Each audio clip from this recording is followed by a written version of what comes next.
Hi everybody, my name is Ash Rust and I am a venture capitalist in San Francisco. I invest in really early stage companies, and today I'm going to tell you a little bit about the things that me and people like me are looking for in the companies that we invest in when they're just getting started. The goal is at the end of today's discussion, you will know when and how to fundraise for your project. So the agenda is an idea versus a business, what your first version should look like, the fundraising process, some rules around fundraising, and then some answers to some tough questions that you'll face along the way. So my background, have to do a background because I'm a VC. So I started off right where you were as a budding entrepreneur in university many moons ago, back when dinosaurs walked the earth. Moved to San Francisco in 2008, perfect timing, right before the financial crisis. So after 2008, nasty failures, and then got really lucky in 2010 and actually joined a company that did really well, one of the first social media analytics companies called Klout, K-L-O-U-T, sold for a few $100 million in 2013. Then me and some buddies from school started SendHub, which is basically MailChimp for SMS. We sold that in 2015. And then since then, I've been an investor. So in 2016, 2017, I was working at Bullpen Capital and at Trinity Ventures as an entrepreneur in residence and as an advisor.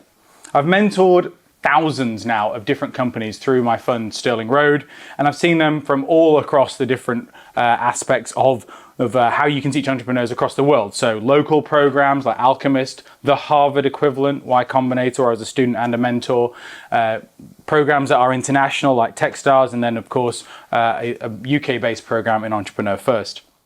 So I have a rough idea of how this works, and the first thing that we need to discuss is the idea versus a business. So an idea is often just a convenience improvement, something that's an existing process, an existing workflow that people go through, and you want to do it slightly better. A good example might be how we organize a to-do list, or the massive onset of food delivery applications. Dropbox is another good example of this. You could copy it. You can't necessarily make it, it's not easy to copy it, but nevertheless it is possible. A technology advantage is different. This is where you've built something that is significantly better than what the current market leader has. It's X or Y% better. You can show that, and that's going to cause people to use you because they need that better outcome, right? Search results, that would be Google or ChatGPT now. Biotech would be another good example of this. Self-driving cars, those kinds of things. But either way, idea, technology advantage, whatever you think you're building, it really matters who you're selling to. The market matters almost more than that initial idea, because if you have a great idea or a big technology advantage, that doesn't guarantee a good business unless you have someone to sell it to.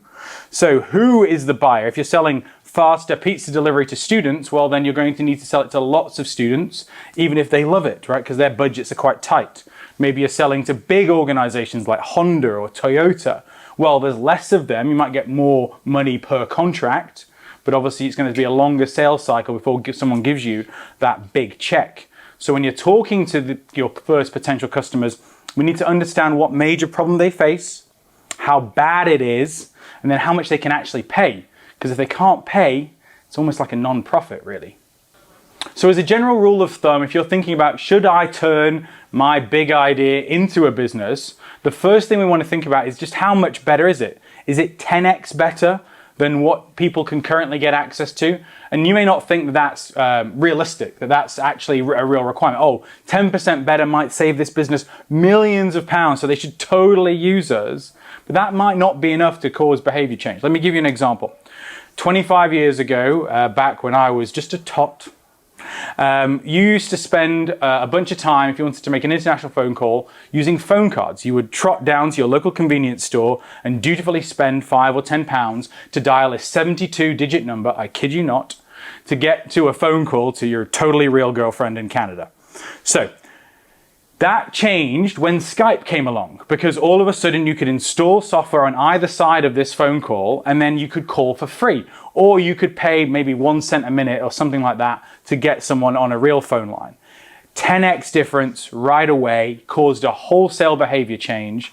And Skype still is a big business nowadays, right? Because of that sea change. That's what we're looking for. If you're going to invest 5, 10 years of your life in an idea, I wouldn't urge you to bet on a 5% better product. And that should be reflected in customer demand. It's not just whether or not you believe that this is so much better. People have to buy it. Ha! What do you think about it when someone tells you you have to do something, right? Exactly. So customer demand has to be present, and that usually comes from you talking to people, getting out there, getting outside of your comfort zone, talking to people that you've never met before, trying to find out if they've got the problem that you think they have, and if they need something so desperately, they're willing to trust you. And then founder commitment, most important of all. Do you have the means, the time, and the commitment to give this business 6, 12 months of your full focus at the expense of the numerous other opportunities that you might have that your parents would love you to take? All right, so let's say we want to do it. What does the first version look like? Don't start building right away. If you have the skill set to build, or you're familiar with no-code tools, or you've got the means to put together a contractor team in Bulgaria, that does not mean that that's a good idea to get started on it immediately. Don't build immediately, because your idea about this problem is almost certainly wrong. It's at least slightly wrong. Grant me that. Right? So we could at least talk to a bunch of people first and just confirm that this problem is as bad as you think it is and they desperately need it, such that they're willing to trust a fledgling company as the person who's going to solve this problem for them. Now, if you do this, if you spend time with dozens, if not hundreds of your potential customers, you're going to learn an awful lot about the problems that are probably going to be a surprise. But if you actually let people talk, you let them talk about their problems, and you tell them that you want to solve these problems, these hair on fire problems that they have, then you'll be amazed at how many of these people want you to solve the problem right now. They're willing to help you. Hey, show me a beta of this. Let me give it a try. I would love to see your solution to my terrible problem that is causing me issues day in, day out. I might get promoted for picking this thing. Who knows, right? So don't be surprised if just doing customer discovery results in genuine demand generation. So I urge you to do dozens, if not hundreds of customer discovery interviews before you build anything at all. And the reason why I say this is because when I talk to entrepreneurs who are maybe in university, maybe 12 months outside of university, one of the first questions I ask them is, how many people have you spoken to in your potential market? And the answer is almost always less than 10. And so my next question is, well, how many people would you like to speak to before you commit 5 years of your life to this business? Right? And it's usually a lot more than what they currently have. And as a counterexample to that, I talk to serial entrepreneurs quite a lot, and I ask them, hey, how many people have you spoken to before you started talking to investors like me, before you committed to this idea? It's going to be hundreds. People that have made money, people that are going back into entrepreneurship purely for the love of building companies. Those people won't commit their time, their 5, 10 years, to something that they don't think is absolutely, clearly in demand and that they know they can build for.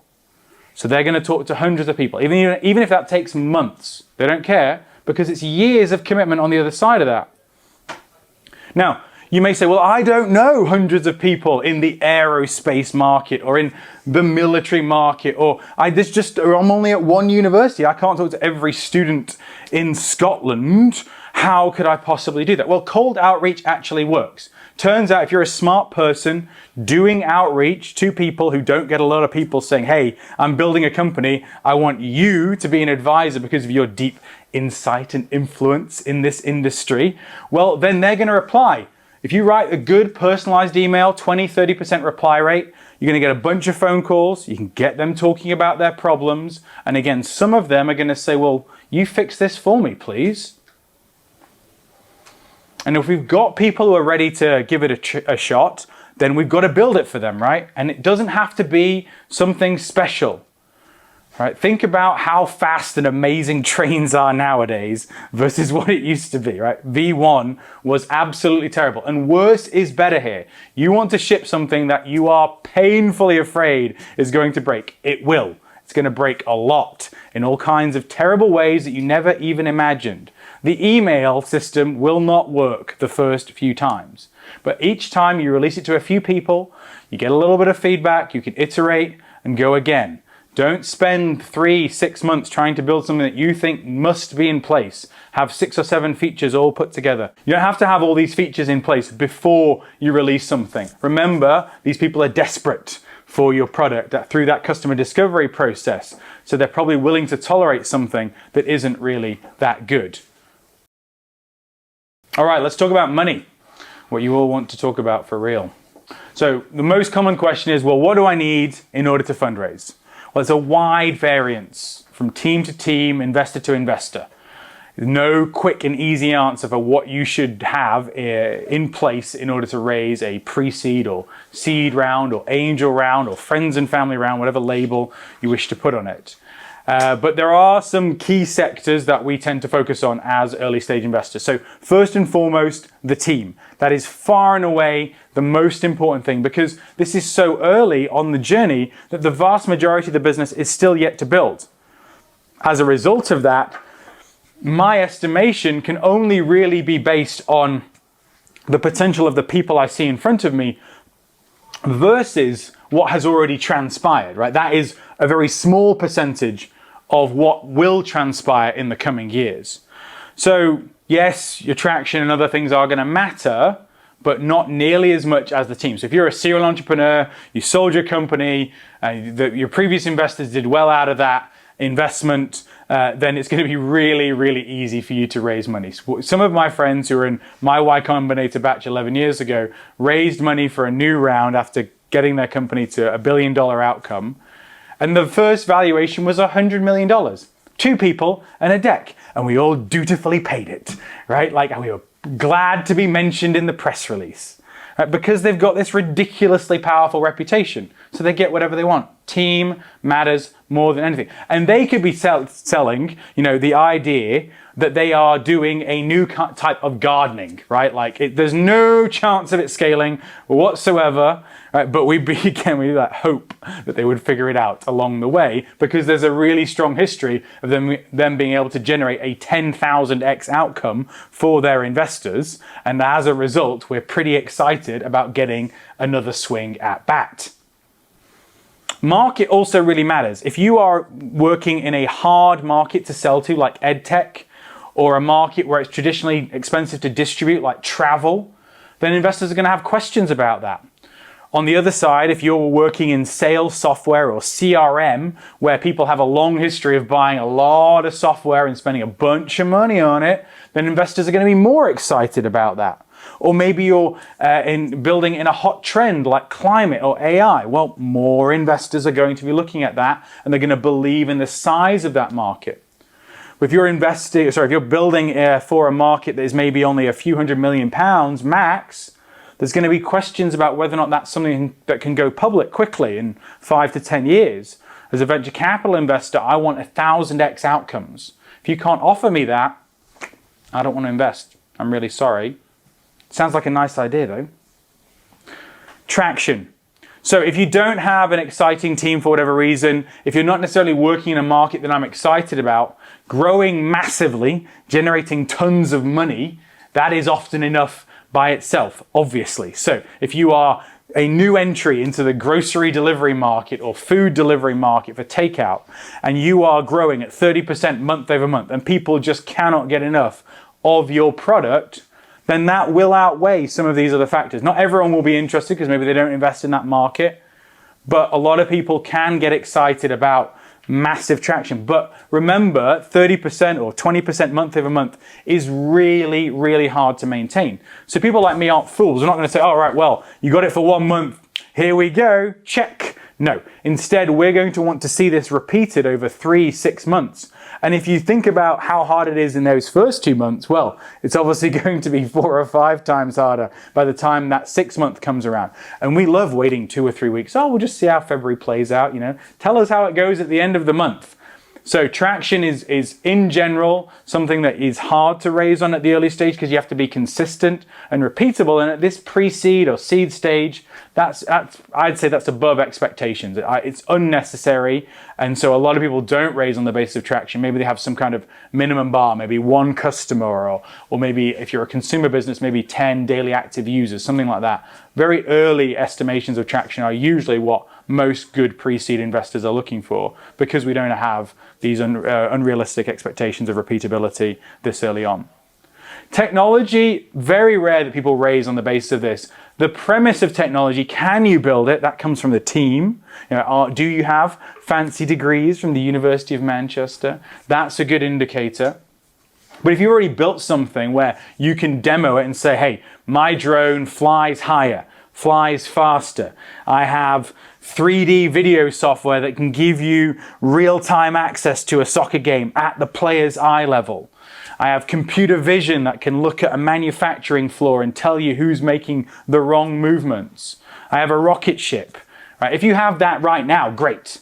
But again, very unlikely at the pre-seed stage for most people. Maybe they have a cute demo, right, that most people can scratch below the surface and like, all right, well, let's get some cameras in here and see how that looks. Well, it's going to be a lot harder usually. So again, oftentimes it's the premise of the technology, but if you genuinely have that, usually coming out of, in this environment, coming out of some kind of tech transfer or research that you've done, then that might be enough to fundraise, but it's not always a guarantee. Team is an easier bet. So where to start? Most of you, if you're going to fundraise, will begin with angel investors. And the common response that I get to this is, well, Ash, I don't know any rich people, so I can't do this. And I'm hanging up the phone right now. So great. There's obviously a solution to this. You don't need to know a lot of rich people. I'm from Burnley. Those of you that know where that's from, it's like the northern equivalent of Grimsby, right? So we've all been there, right? The way you solve this problem is finding people that have some kind of affinity to you, even if you don't know them right now. There's a whole blog post on this, so just Google my name, yes, that's my real name, no gimmicks, where to find angel investors, and you will find a whole list of where you can go to people. But basically, you're going to go back through your high school, university time, any internships, anyone that has any indication of being wealthy or raising money from wealthy people, you can talk to them. That means your church pastor, right? That person raises millions of pounds every year to keep that place going. They know lots of wealthy people in the area, and those wealthy people want to talk to smart people from the area who are going to give them potentially 1000x opportunities. It is not a bothersome outcome. Most people, and I talk to a lot of rich people all the time, what job do they want to do? Oh, I want to be an opportunistic investor. I want to take my multi-generational wealth and sit around and hear pitches from smart people. It's a fun job, right? So you are helping them. You're not doing anything negative. And by the way, even if it's been 10 years, they'll be glad to hear from you because you're the kind of person that was obviously determined at 12 years old. They'll remember you. It's totally fine to reach out. I still do it now. I literally go back, high school, university, grad school, first jobs, and reach out to those people. You'd be amazed at how many of them want to work with you, are excited, they remember.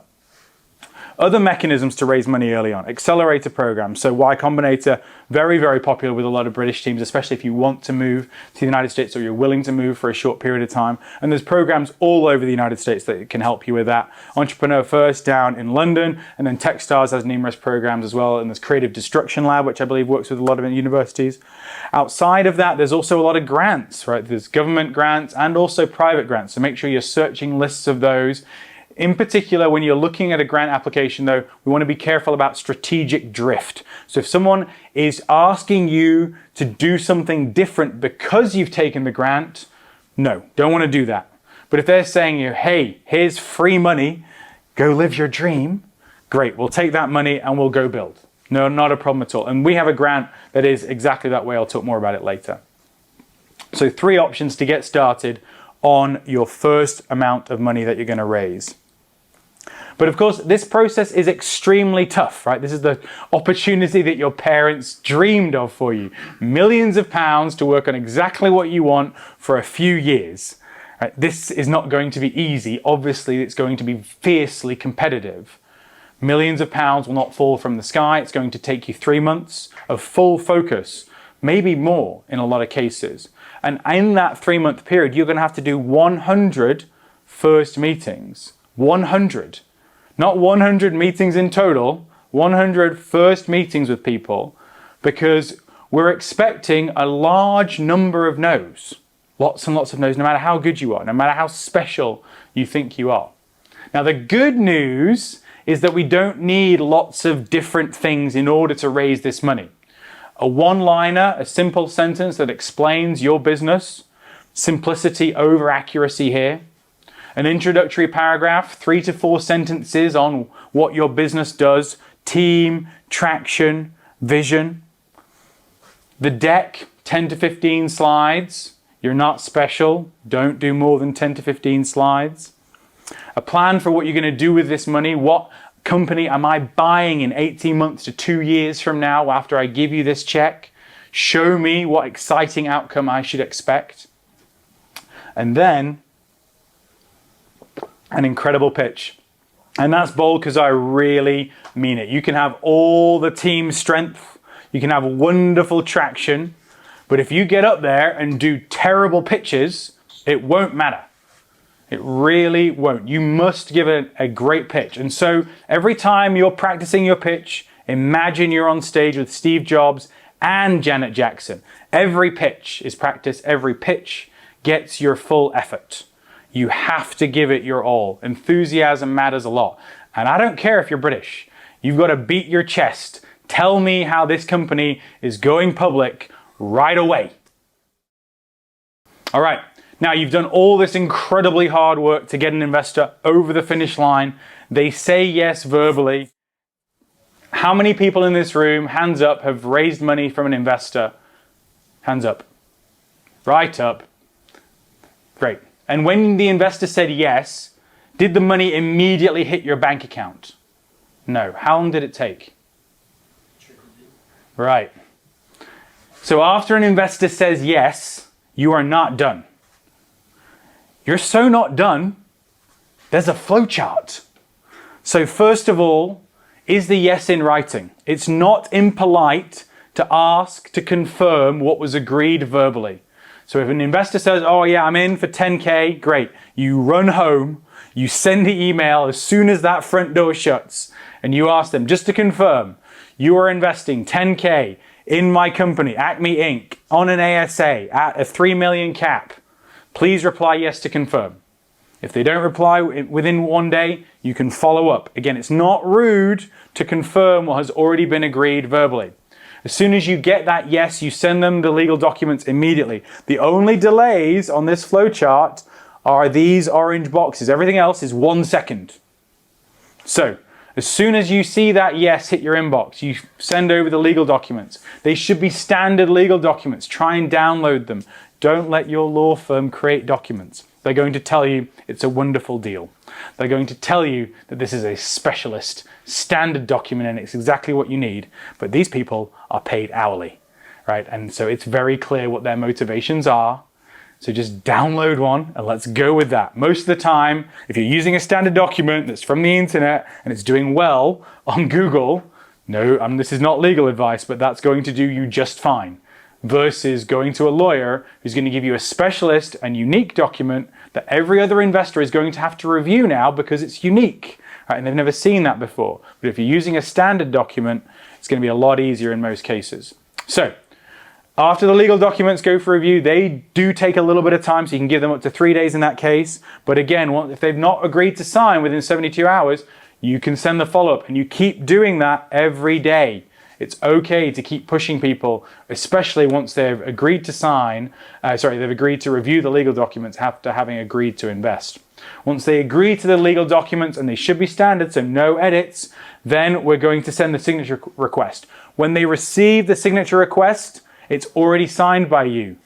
Do not send them a document that is blank for them to then wonder if after they've signed, it's executed. No. It's already ready to go for them. So you send a signature request, you immediately do your part. You can even let them know, I've already filled in my side. So you get 2 nudges as a result of that. And again, you can wait a day, but then you keep following up. Same after the documents are signed, you send the wire info and we do the dance again. If we are waiting at any point, we continue following up every day. Once the money is in your account though, and absolutely not before, then we can start the circle of life. We can go through their network with a fine-tooth comb and look for people who might be potential investors in us as well, because they're going to be the best possible reference for us. This person just invested in us. They're as maximally excited about us. And so if they refer us to somebody, that person is also much more likely to invest. All right, the fundraising rulebook. So first and easiest one, try and avoid fundraising if you can. Stay lean. If you are burning less than £3,000 a month with your server costs and all these other things that you're doing, you don't need to raise money in a lot of cases. Development fees, working part-time, doing development projects for your customers, that can usually get you enough money to survive. If you are fundraising, we want to wait until you're in a position of strength. Why? Because even the most discerning investor will struggle to see past your current situation. And you can understand why. Greatest boxer of the 20th century right here. But there's only one person out of these 3 pictures who you'd bet on in a fight. 90% knows. Doesn't matter how good you are. You could be the best fundraiser in Manchester. You will still hear no 90% of the time when you're out fundraising for your startup. It's just a fact. So you have to be patient. You have to be tough. You're going to get up every day for 90 days and just get kicked right in the teeth. 9 a.m., pop. 10 a.m., pop. Next day, same thing. Over and over and over again. And you will want to do something else. Right, but that won't keep the lights on. So you've really got to tough it out. But the good news is that 90% no means 10% yes. So if you do more outreach, you send more emails, you get more meetings equals more money. It's that simple, as 𝗥𝘂𝘀𝘁𝘁 once said. All right, 15 meetings a week. If we're going to get to 100 first meetings, and we've got about 90 days to do it, we need to have a regular cadence of meetings. It's easy to get to 15 meetings a week at the beginning of your process. Maybe an organization like this gives you a demo day or something like that, but it's hard to maintain that kind of momentum over the long term. So you've got to be willing to meet with all types of investors, and then you're going to focus in on the ones who are giving you the most positive feedback. We need 3 plans for fundraising. Plan A, Plan B, and Plan Big VC. Even if you think you're going to raise a small round of maybe low 6 figures, angel only round 25 to 50K, you're still going to end up talking to a bunch of different types of investors. And so we need a plan for each of those investors. We don't want to waste that meeting. So Plan A, that is usually what everyone would like to happen in the seed round stage. It's the low 7-figure round. It's what you dream of when you first get started. You can pay yourself right away. You can have a team of 10. The office space is going to be in a nice part of town. Your parents might even be proud of you. It's very hard to raise this round. You're going to have usually raise from a lead investor. And so you can have that plan. You need that plan, especially if you're talking to an investor that writes checks of over 500K. Because if you don't have that plan and you do that meeting, it's over in 15 minutes. They'll be checking their email because this meeting is not going to lead to an investment. You're too early. Plan B, that's for when you're just getting started, or if you're talking to people who write smaller checks. So this is what maybe most of you are going to end up raising when you start out on this very early part of your journey, the low 6-figure round. So that's going to be mostly angel investors, micro VCs, those kinds of people, family offices, etc. Maybe it takes you 9, 12 months out to your next milestone where you can raise Plan A. This is a really valuable plan because when you first start talking to angel investors, they say, oh, well, how much you're raising? You don't want to say 2 million, right? Oh, I've raised 0 of 2 million. That does not sound like an exciting round for me to join. But if you say, well, I'm only raising 100K, we've got 4 meetings over the next couple of days, and so far we've had 50K of it spoken for, well, that's all of a sudden a round that's half full, much more interesting.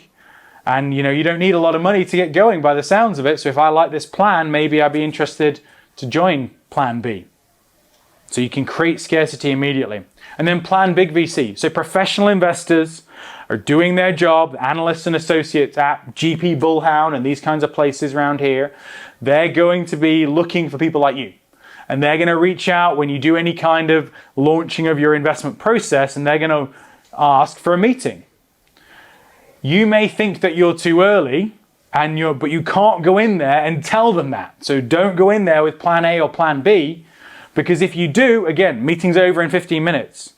But maybe you get lucky, right? You write up a credible plan to put £3-4 million to work over the next 3 years and scale this thing right out of the gate. Maybe you've got a special team, some special technology. Maybe they like you. Who cares? But do not go in that meeting without that prep done, right? At least give yourself the chance. Over and over again, I see this, right? I see founders, even in my own portfolio, they can raise 10x more than someone with 10x more than someone with the same amount of traction. Or in the inverse, someone's got 10x more traction and they're both raising the same amount of money. So we had that last year. We had one company that was at 2 million in annual revenue and one company that was at 40 million in annual revenue, and they both raised the same amount of money. The difference? Phone calls after the meetings. Best pitch I've ever seen, Ash. Just want to say we're really excited. Can you help us get into this round? Other phone calls. I mean, it's an incredible business, but what do you think of the CEO? Is he the right person for this? Nothing about his leadership from the pitch, right? But if you don't pitch well, people start to ask questions. So you go in there with the plan that's appropriate and you pitch like your life depends on it. The 40% excitement rule. So I want you to go in and pitch to these funds, but I don't want to waste your time on that if it's not going to work out. So for a lot of people, we don't necessarily measure how well these funds are responding to us, and that can leave us trapped in just constantly finding these professional investors who are a little bit easier to find than angels. Just do meetings with them, you don't get anywhere. That can go on for weeks. So we avoid that by using this rule. It's complex, so pay attention right now if you're currently checking TikTok. So when you're talking to funds, so these are people that write 500K plus checks. We've got two categories, the seed funds for plan A, the big VCs for that plan big VC. When we're talking to those separate groups, we want to do 10 meetings with each of them. When you're looking at their response rate, we want to look at how many of them are excited. And you will know when someone's excited. If you have to follow up 3 times to get a second meeting, that is not excited. If in the meeting, the investor's like, oh my God, we have to do another meeting tomorrow. Let me bring in my team members. I just want to say we're excited. Well, surprise, surprise, that means they're excited, right? It's very, very clear. You will know. In the same way as everybody knows who the hot person is at the party, right? It's the line of people in front of them, always the same behavior. Humans behave the same way. So if you're not getting that 40% excitement rate from a seed fund, from a larger VC, then it's time to move on for now. We're going to spend our time focused on those smaller checks for a little bit, build momentum with them, and remember those smaller checks can give you introductions to people that write larger checks.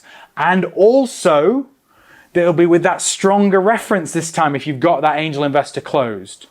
So it's much better to do it this way. Don't waste your time with those seed funds, with those larger funds if it's not working out for you. And then create scarcity. So we already talked about one, the low round target. Plan B. If you're talking to an investor that writes smaller checks, if you're at the beginning of your process, shrink down that round size, create scarcity. Because Lord knows, if you don't raise more than what you're planning to, right? If you don't raise 100K or 200K, then you're going to have to go with that no matter what. So whatever comes out of your angel investment round, of your friends and family round, even if that's lower than what you hope for, that is going to be reality. So it's totally fine to set that low round target. Reservations. When you're talking to an angel investor, if they seem interested at the end of the meeting, ask them what their usual check size is. If they say, oh, 10K, 25K, great. I'll hold that spot for you. whilst you decide. Well, then you go to your next meeting and someone says, well, how's fundraising going? Great.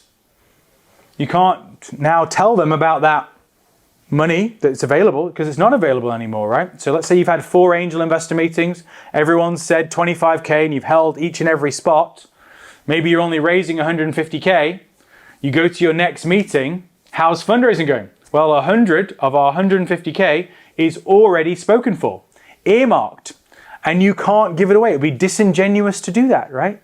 You made a promise to someone else. You said, I'm going to hold that spot for you while you decide. So you create momentum through the reservations process. Now, you can't do it with large checks.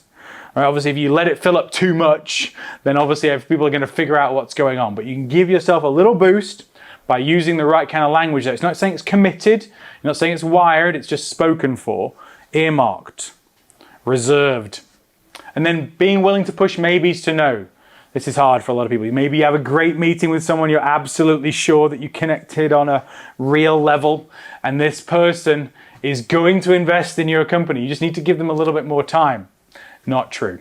You need to be following up on a regular basis. And if they stop returning your emails, if they stop being willing to do a meeting, then you've got to push them to a no. Hey, I'd love to make a decision this week if we can. I haven't heard from you for 10 days now. We did a meeting, so I'd really appreciate a quick no. People don't like receiving that email. Right, that's shame. And British people, oof, shame is a powerful motivator. All right, and then warm introductions again. So once someone has invested, we only need one investor, genuinely, because each wealthy person that's an angel investor in your company knows lots of other wealthy people at the shooting club, at the golf club, I promise. And they're itching to tell the story to their friends about how they found this cool investment first. What else do they have to talk about over the whiskey? So when the money is in the bank and not before, you go through that network with a fine-tooth comb. Anything that's online, and you find all of the other wealthy people that are out there. Don't know if the person's wealthy, find out where they live. Zillow will tell you. I'm not kidding, I do it myself all the time. Oh, what's the average price in this neighborhood? Yes, more than £1 million? You can invest. I'd love to chat with you. Some answers to some tough questions. So people in my world have lots of good questions to ask people during a meeting after we've made friends that can reveal a bunch of information about your fundraising process. And oftentimes we don't want to answer those questions at all. Instead, we want to come up with a fairly set answer, a safe place, if you will, where you can always go if someone asks you a tough question. And that safe place is we're here to find the right partner. So hard question number 1. Who else are you talking to? It will be tempting to tell people that you're talking to 𝗔𝗯ance𝘂𝘁, to Stride, to 𝗥𝘂𝘀𝘁. Don't do it. Remember the 90% no rule. If you tell someone about a firm or an investor that you're currently talking to, 90% chance that becomes a no. And when it does, and the investor asks about how it went, you're going to look absolutely terrible. So instead, you answer that question by saying that you're blessed, privileged to have a bunch of people in conversation right now, but you're just focused on finding the right partner. Great, what's the stage of your fundraising process? Well, we're lucky, we keep it lean, so we don't need money right now. We are here to find value-add investors. We're here to find the right partner. Okay, more complex. How much money are you raising? Well, this depends on the investor that you're talking to. So you got to go into these meetings prepared. Don't be walking into a meeting at Costa Coffee not knowing how much this person invests. If you don't know that, if it's not obvious from press releases, etc., you can find out the fund size. So the size of the current fund, let's say it's a £100 million fund, then they're going to want to invest at least £1 million as a check, 1%. I have a $20 million fund. What check size do I usually invest? 250K. It's not rocket science. It's very, very simple in most cases. So again, you have to have the plan that fits the check size. We do the prep to make sure we're ready for the question. You give them the answer that suits their investor profile so we don't lose the meeting. You work hard to get these meetings. Do not throw them away with a bad response. Another hard one. This one is really hard. How do you respond to, can I intro you to another investor? Can I intro you to another investor? Well, obviously we don't want this because of the 90% no rule. If you have two investors who are talking to each other and there's only a 10% chance that each one of them is going to be a yes, they probably both have to be a yes for it to work, which means 10% times 10%, it's a 1% chance. It's really, really hard. So you don't want to take that introduction if you can avoid it. So ideally, you just get the name of the investor, you say, well, look, we're focused on investors who are making independent decisions. Would it be okay for us just to get their name and we'll find another route to them, or we can perhaps talk to them after we've concluded our conversation? You won't always get away with that. So if they insist, you probably have to take it, but just remember, we are now drastically reducing our opportunity, our probability there.